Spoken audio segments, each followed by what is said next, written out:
গত সরকারি কর্মচারী। একটু ওয়েট। গত ক্লাসে আমরা কাল আর কি আমরা কোনো টেকনিক্যাল কারণে ক্লাসটা নিতে পারিনি, কারিগরি সমস্যা ছিল। যাই হোক, আমরা প্যানেল কোড আজকেও আপনাদের রাতে প্যানেল কোড প্লাস মাইনর এক ধরবো। আজকে গ্রুপে দিয়ে দেবো একটু পরে আপনাদের প্যানেল কোডটা আরেকবার রিভিশন দেওয়ার জন্য। ঠিক আছে, আপনি শুরু করতে পারেন। 11 ধারা।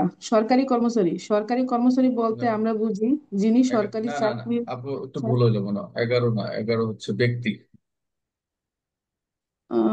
21, তাই বলছি না স্যার, ও, ভুল হয়ে গেছে। হ্যাঁ, আচ্ছা। 21, এটা হচ্ছে 11 হবে বা এগারো আহ, এগারো হ্যাঁ, 11 দ্বারা ব্যক্তি। শুধু ব্যক্তি। আপু এখানে যা আছে পুরোটা বলবেন। এখানে ব্যক্তি বলতে এইভাবে করে যাবে জি জুড়েটা, স্যার। হ্যাঁ, জুড়ে। ব্যক্তি।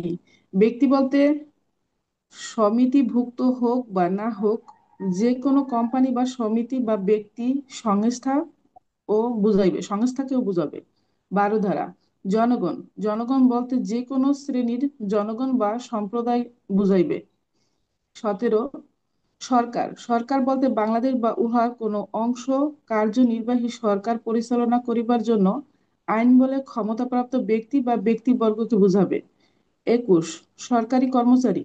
সরকারি কর্মচারী বলতে আমরা বুঝি যিনি সরকারি চাকরিতে নিযুক্ত বা বেতনভোগী বা কোনো সরকারি কর্তব্য সম্পাদন বাবদ পারিশ্রমিক গ্রহণকারী ব্যক্তিকে বুঝাবে। 22 ধারা। অস্থাবর সম্পত্তি। অস্থাবর সম্পত্তি বলতে ভূমি এবং ভূমির সহিত স্থায়ীভাবে যুক্ত বস্তু ব্যতীত অন্য যে কোনো ধরনের পার্থিব বা বাস্তব সম্পত্তিকে বোঝাবে। 23। অবৈধ লাভ বা অন্যায় লাভ, অন্যায় ক্ষতি।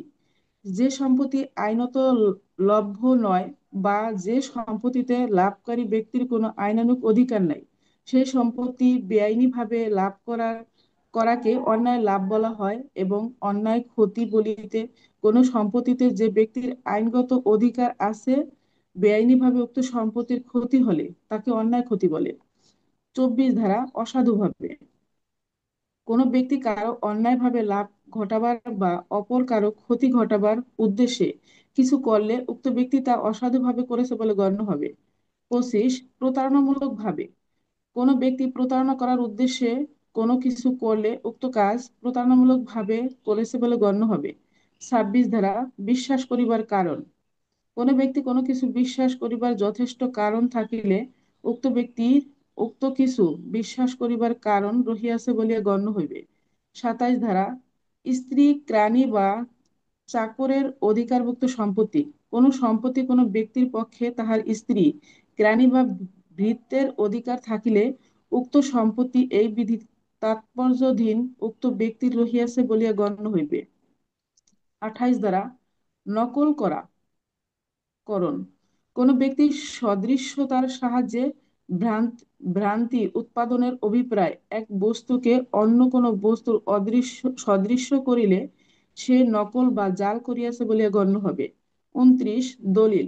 দলিল বলতে কোনো বস্তুর উপর ব্যক্ত বা বিবৃত যে কোনো বিষয় বোঝায় যা উক্ত বস্তু প্রমাণ রূপে ব্যবহারের জন্য ব্যবহৃত হতে পারে। 30। মূল্যবান জামানত। মূল্যবান জামানত বলিতে এমন একটি দলিল বোঝায় যা কোনো আইনানুগ অধিকার প্রতিষ্ঠিত, সম্প্রসারিত, হস্তান্তরিত, সীমিত বা বিলুপ্ত করা হয় বা তার কোনো বিশেষ আইনানুগ অধিকার নেই। 39 না এক 31। 31। উইল। উইল বলতে যে কোনো ওসিয়তমূলক দলিল বুঝাবে। যদি এটা এমসিকিউ আসে, এটাই আসবে যে উইল বলতে কি বোঝায়, এই এই কথাটা থাকবে, যে কোনো ওসিয়তমূলক এই কথাটা থাকবে, পরমাণুতা থাকবে। হ্যাঁ, তারপর 34। 34।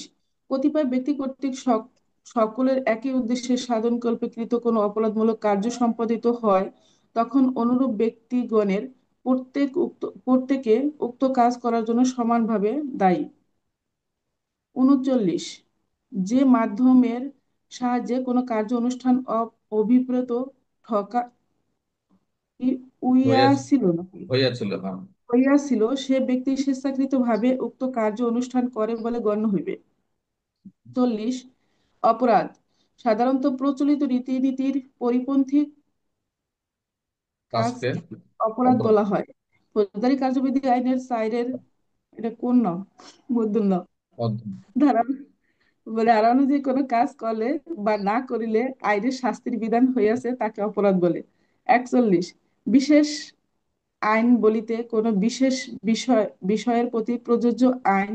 যে আইন বাংলাদেশে কোনো বিশেষ এলাকায় চালু থাকে তাকে স্থায়ী আইন বলে, যেমন ডিএমপি আইন, বন্দর আইন। 44, ক্ষতি, কোনো ব্যক্তির দেহ, মন, সুনাম বা সম্পত্তির ক্ষতি অবৈধমূলকভাবে করা হলে তাকে ক্ষতি বলে। 50, ধা- এটা দরকার নেই, এটা দরকার নেই।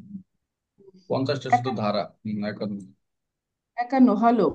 হলফ বলতে আইন বলে অনুমোদিত কোনো পবিত্র প্রতিজ্ঞা বা কোনো কর্মচারীর সমক্ষে গ্রহণকারী বা প্রদানের উদ্দেশ্যে ব্যবহৃত যে কোনো ঘোষণাকে বুঝাইবে। Very very important. 52, সৎ বা সরল বিশ্বাস, যথাযথ সতর্কতা ও উপযুক্ত মনোযোগ সহকারে যা করা হয় তা সরল বিশ্বাসে করা হয়েছে বলে গণ্য হবে। 52, ক ধারা, আশ্রয়। Very very important, very very. গ্রেপ্তার এড়াইবার, জি স্যার, বলে গ্রেপ্তার এড়াইবার জন্য কোনো ব্যক্তিকে আশ্রয়, খাদ্য, পানীয়, অর্থ, কাপড় চোপড়, অস্ত্রশস্ত্র ইত্যাদি ইত্যাদি দিয়ে সাহায্য করাকে আশ্রয় দান বলা হয়। দণ্ড। ভেরি দণ্ড ভেরি বলতে ইম্পর্টেন্ট। আমরা বুঝি, দণ্ড ডান। বলতে আমরা বুঝি সাক্ষ্য প্রমাণ শেষে আদালত কর্তৃক আরোপিত দণ্ড বা শাস্তিকে বোঝাবে। দণ্ড 5 প্রকার, যথা মৃত্যু, কারাবাস, সম্পত্তি বাজেয়াপ্তকরণ এবং অর্থদণ্ড, জরিমানা। 73, পূর্ব দণ্ডের পরে অত্র আইনে 12, 75। এটা কি সমস্যা করতেছে আপনাদের?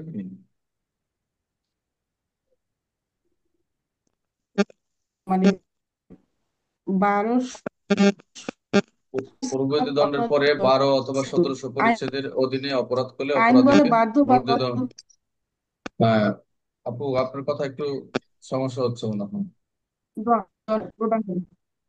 না স্যার, সমস্যা নেই।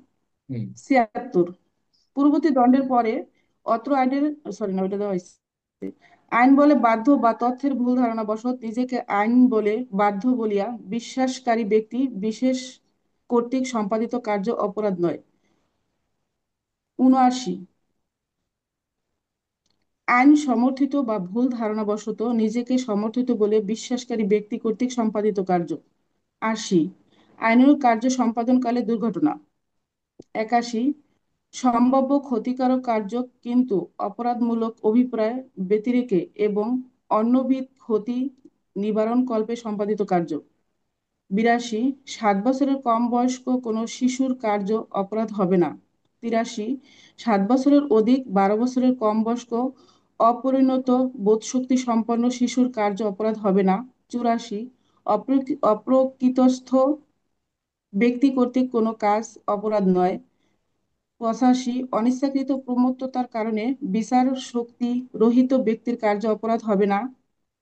86, যে কাজের জন্য বিশেষ জ্ঞানের প্রয়োজন রহিয়াছে উন্মত্ত ব্যক্তি কর্তৃক সেই অপরাধ অনুষ্ঠান। 87, মৃত্যু বা গুরুতর আঘাত ঘটাইবার অভিপ্রেত নহে এবং অনুরূপ সম্ভাবনাপূর্ণ বলিয়া অজ্ঞাত কার্য সম্মতি সহকারে সম্পাদন করা। 88, মৃত্যু ঘটাইবার অভিপ্রেত নহে এমন কার্য ব্যক্তিবিশেষের উপকারার্থে সদ্বিশ্বাসের সম্মতি সহকারে সম্পাদন। 89, অভিভাবক কর্তৃক বা তাহার সম্মতি ক্রমে শিশু বা অপ্রকৃতস্থ ব্যক্তির মঙ্গলার্থে সদ্বিশ্বাসে কৃত কার্য। 90, ভীতি বা ভ্রান্ত ধারণার অধীনে দেওয়া বলিয়া এখানে বিধিত সম্মতি। 91, জি স্যার, কি বলতে থাকে যে 100 পর্যন্ত? সকল কার্য সাধিত বা ক্ষতি হইতে, যে সকল কার্য সাধিত বা ক্ষতি হইতে স্বতন্ত্রভাবে অপরাধ বলিয়া গণ্য সে সকল কাজ বর্জন। 92, সম্মতি ব্যতিরেকে কোনো ব্যক্তির মঙ্গলার্থে সদ্বিশ্বাসে কৃত কার্য অপরাধ হবে না। 93, সদ্বিশ্বাসে কৃত যোগাযোগ অপরাধ হবে না। 94, যে কাজ করার জন্য ভীতি প্রদর্শন করে বাধ্য করা হয়। 95, সামান্য ক্ষতিকারক কার্য অপরাধ হবে না। আচ্ছা, 96, স্টপ। স্টপ ব্যক্তিগত দেন। প্রতিরক্ষার অধিকার। আপনি স্টপ দেন, তারপরে একজন আসে।